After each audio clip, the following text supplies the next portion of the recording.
real full name is Laura Shepherd, and I've been a revert Muslim sister since 2022. I stuck for laugh, what I'd say, but I used to smoke weed on a regular. Friday nights, Saturday nights, out with my girls, drinking, smoking, partying. My husband was a revert as well, so had this beautiful love to give to people, to help people, to support people, which made me then interested in why. Book that I read was, I think it's called a book called The Brief Illustration to Islam, and it had scientific fact and it was linked to the Qur'an. Why wait? You can die tomorrow, and dying tomorrow without actually taking that step is a massive thing. So my real full name is Laura Shepherd, and I like to be called Sister Mina, and I've been a revert Muslim sister since 2022, September 2022. So yeah, it's just come up to 2 years soon, inshallah. I was baptised as a Christian. When I was very young, I used to go to church with my auntie every Sunday, every now and then. But my lifestyle was basically live it to the fullest. So I stuck for laugh, what I'd say, but I used to smoke weed on a regular. Friday nights, Saturday nights, out with my girls, drinking, smoking, partying, having that kind of lifestyle, and then on a Sunday going to church. So it kind of like, I could say from the examples that I saw, it wasn't nothing to me that I needed to change myself on what I saw of my auntie and family members, if that made sense.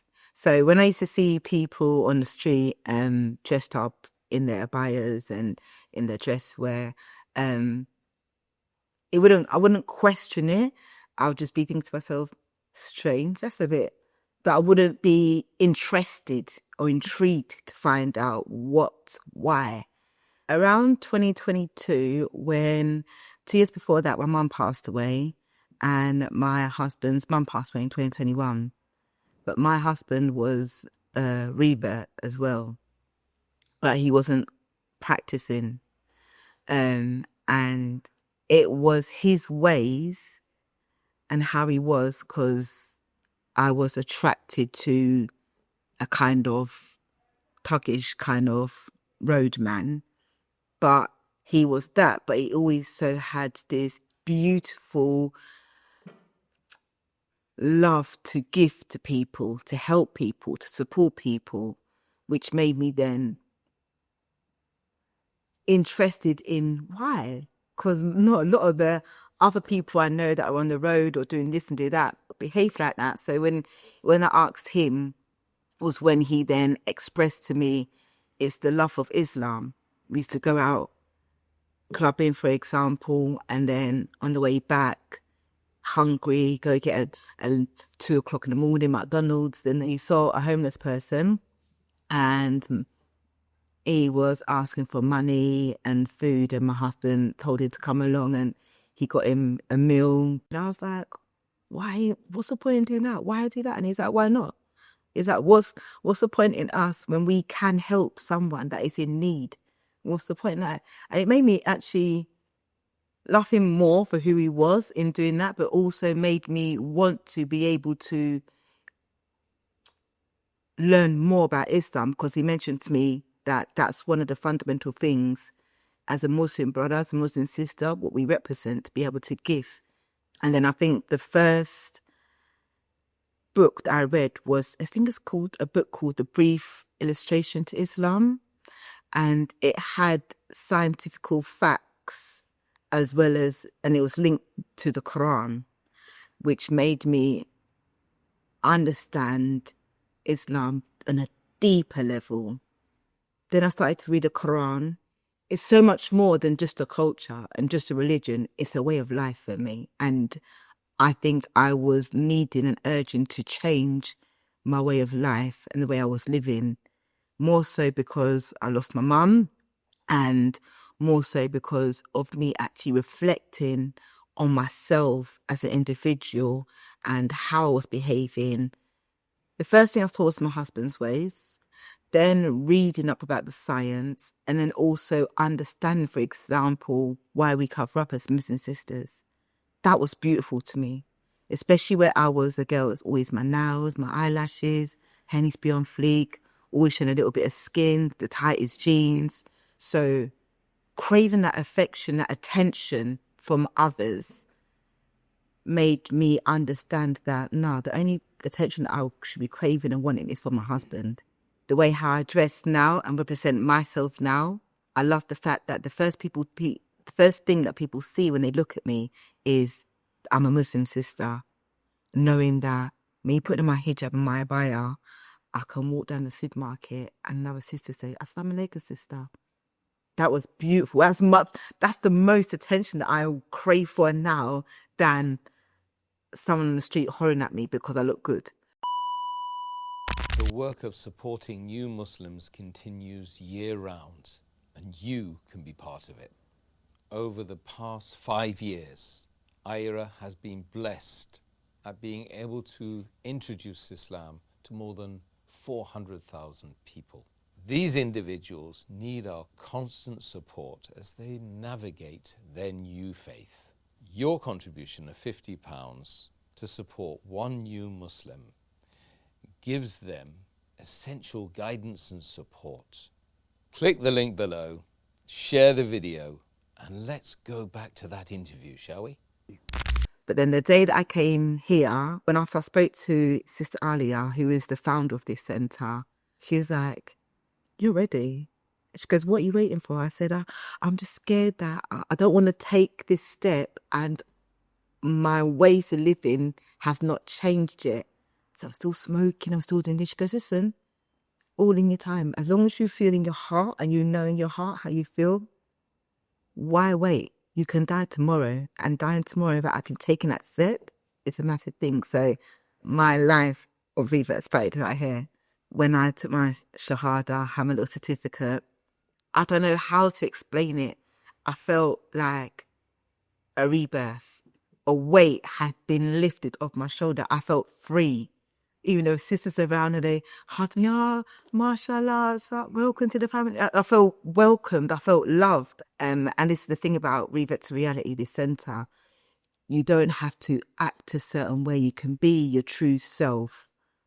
And whether you're wearing a hijab or not wearing a hijab, you're on your journey, and everyone's journey is different.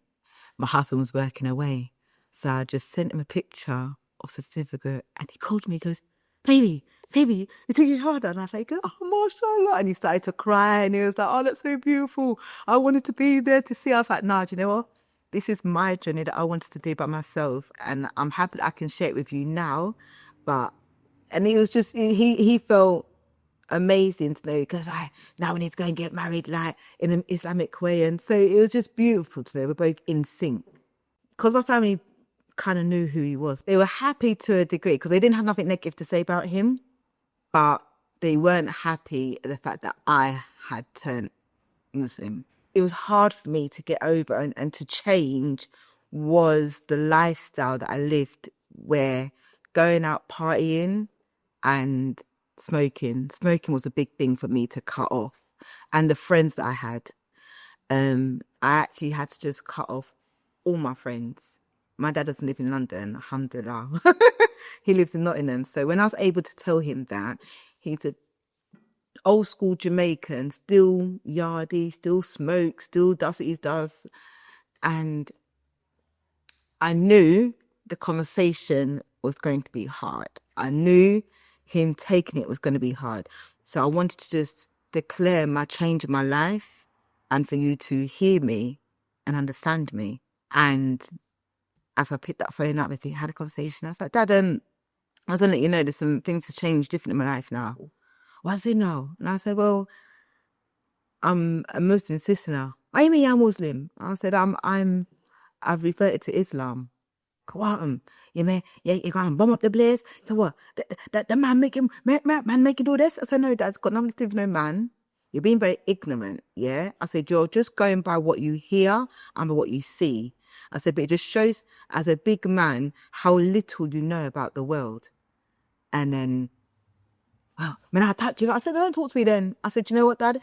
Poor thing on you, because you know and I know I've lost mum 2 years ago. You're the only parent I have in my life right now. So if you want to make that decision not to talk to me based on the way I choose to live my life, so be it. Because I'm pretty sure that there's certain choices you made in your life that your mum and also my mum's mum didn't agree with. In 2023, Ramadan 2023 was my first Ramadan.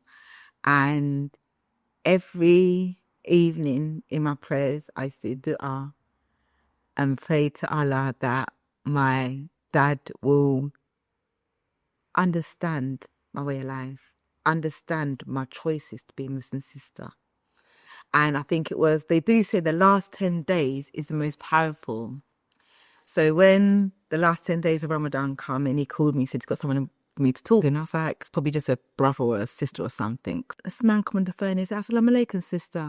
And I said, wa alaikum salam. And I was thinking, who's this? And he said, I just want to say, I'm your dad's friend. And he's so proud of the changes that you made in your life. And I choked. I literally started to cry. Sister, you okay? And I was like, I'm so sorry. I said, it's just so beautiful to hear that, because he would never tell me that. But to hear it coming from his friend, who is also a Muslim brother, I respect that of you and of him. He says, sister, whatever you're doing, keep doing it, because inshallah, your dad will come around the right way.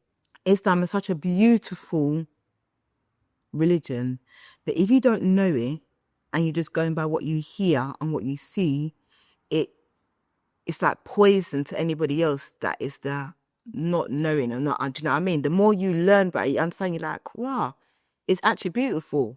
As Muslims, I think we need to, especially for reverts, to try and be more open and supportive to reverts, because it's difficult.